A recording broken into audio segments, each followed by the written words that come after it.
यद भावम तद भवति, अर्थात जैसे भाव हम मन में रखते हैं वैसे ही हम बन जाते हैं, यानी विचार ही हमारी वास्तविकता गढ़ते हैं।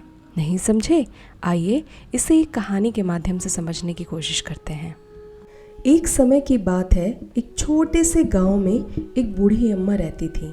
वे बहुत बुजुर्ग थीं, चांदी जैसे बाल और चेहरे पर कोमल झुर्रियाँ थीं, लेकिन उनकी आंखें चमकीली और दया से भरी हुई थीं। गांव का हर कोई उन्हें प्यार करता, क्योंकि वह हमेशा खुश रहती, भले ही जीवन कितना भी कठिन क्यों ना हो। वे एक बरगद के पेड़ के पास एक छोटे से घर में अकेली रहा करती थीं। उनके कोई बच्चे नहीं थे। उनके पति का बहुत साल पहले निधन हो गया था। फिर भी उन्होंने कभी शिकायत नहीं की। वे एक पेड़ के नीचे बैठती, लोगों से बातें करती और हमेशा हमेशा मुस्कुराती रहती। गांव के लोग बहुत मेहनती थे।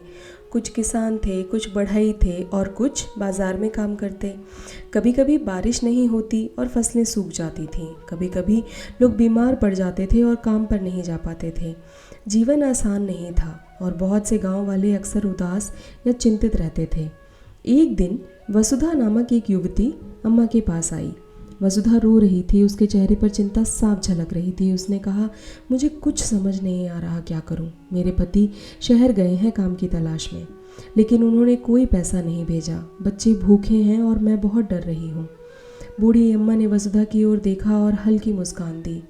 बैठ जाओ बेटी, बताओ तुम्हें क्या लगता है, आगे क्या होगा? वसुधा ने आंसू पोंछे और कहा, मुझे नहीं पता अम्मा, मुझे लगता है कुछ बुरा ही होगा। अगर मेरे पति को काम ना मिला तो? अगर वे हमें भूल गए तो? बूढ़ी अम्मा ने धीरे से सिर हिलाया।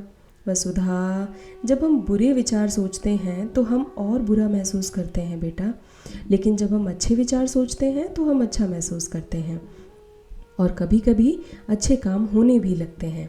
वसुधा ने पूछा, लेकिन जब सब कुछ बुरा चल रहा है तो मैं अच्छे विचार कैसे सोचूं अम्मा? अम्मा मुस्कुराई और बोली, आओ मैं तुम्हें एक कहानी सुनाती हूँ। वसुधा उत्सुक होकर उनकी ओर देखने लगी। एक बार एक बहुत गरीब किसान था। उसके पास कुछ भी नहीं था, न खाना, न पैसा, न परिवार। वह बेचारा नदी के किनारे बैठकर रो रहा था। तभी एक बूढ़ी महिला वहां आई और बोली, तुम क्यों रो रहे हो बेटा? आदमी बोला, मेरे पास कुछ नहीं है, मैं खुश कैसे रह सकता हूँ? बूढ़ी महिला मुस्कुराई और बोली, तुम्हारे पास नदी है, पेड़ है, सूरज है, अपने आसपास देखो तो सही, हर जगह सुंदरता और जीवन है। अगर तुम हमेशा उस बारे में सोचोगे जो तुम्हारे पास नहीं है तो तुम हमेशा दुखी ही रहोगे, लेकिन अगर तुम उस बारे में सोचोगे जो तुम्हारे पास है तो तुम्हें शांति मिलेगी। आदमी ने उनकी बात सुनी और धीरे धीरे रोना बंद कर दिया। उसने अपने आसपास की अच्छी चीजें देखनी शुरू की और उसी दिन से उसका जीवन बदलने लगा। अम्मा ने वसुधा की ओर देखा और कहा, देखा बेटी, उस आदमी का जीवन किसी जादू से नहीं बदला, बल्कि इसलिए बदला क्योंकि उसने अपनी सोचने का तरीका बदल दिया।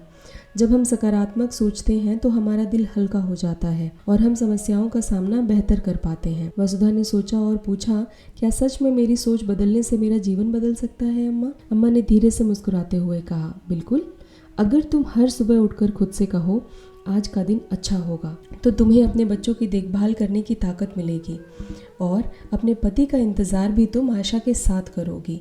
लेकिन अगर तुम बस यही सोचती रहोगी कि क्या बुरा हो सकता है तो तुम दुखी और कमज़ोर महसूस करोगी। वसुधा ने धीरे से सिर हिलाया। मैं समझ गई, अब से मैं अच्छे विचार ही सोचने की कोशिश करूंगी। यही पहला कदम है बेटी, अम्मा ने कहा। वसुधा अम्मा के घर से हल्के मन से चली गई। अब हर दिन वह उनके शब्द याद करती। वह हर सुबह उठकर खुद से कहती, आज का दिन अच्छा होगा। वह मेहनत से अपना काम करती, बच्चों की देखभाल करती और अपने पति की सलामती के लिए प्रार्थना करती। कुछ हफ्तों बाद वसुधा को अपने पति का पत्र मिला।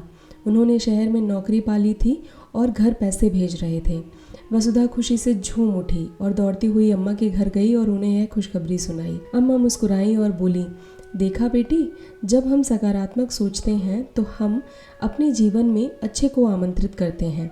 समस्याएं तो हमेशा आएंगी, लेकिन अगर हम उनका आशावान दिल से सामना करें तो हम उन्हें आसानी से पार कर सकते हैं। धीरे धीरे गांव के दूसरे लोग भी अम्मा की समझदारी भरी बातें सुनने के लिए आने लगे। बहुत लोग तो अपने दुख भी उनसे बांटते। अम्मा सबको वही सलाह देती जो उन्होंने वसुधा को दी थी। अच्छे विचार सोचो, अच्छा अपने आप आएगा। गांव वाले उन्हें और भी ज़्यादा प्यार करने लगे, क्योंकि उनकी बातों ने सबका जीवन जो बदल दिया था। उन्होंने सबको सकारात्मक सोच की ताकत सिखा दी थी। इसीलिए कहा गया है, यद भावम तद भवति। जैसे भाव मन में हम रखते हैं वैसे ही हम बन जाते हैं, यानी विचार ही हमारी वास्तविकता गढ़ते हैं। यही तो है सकारात्मक सोच का सार।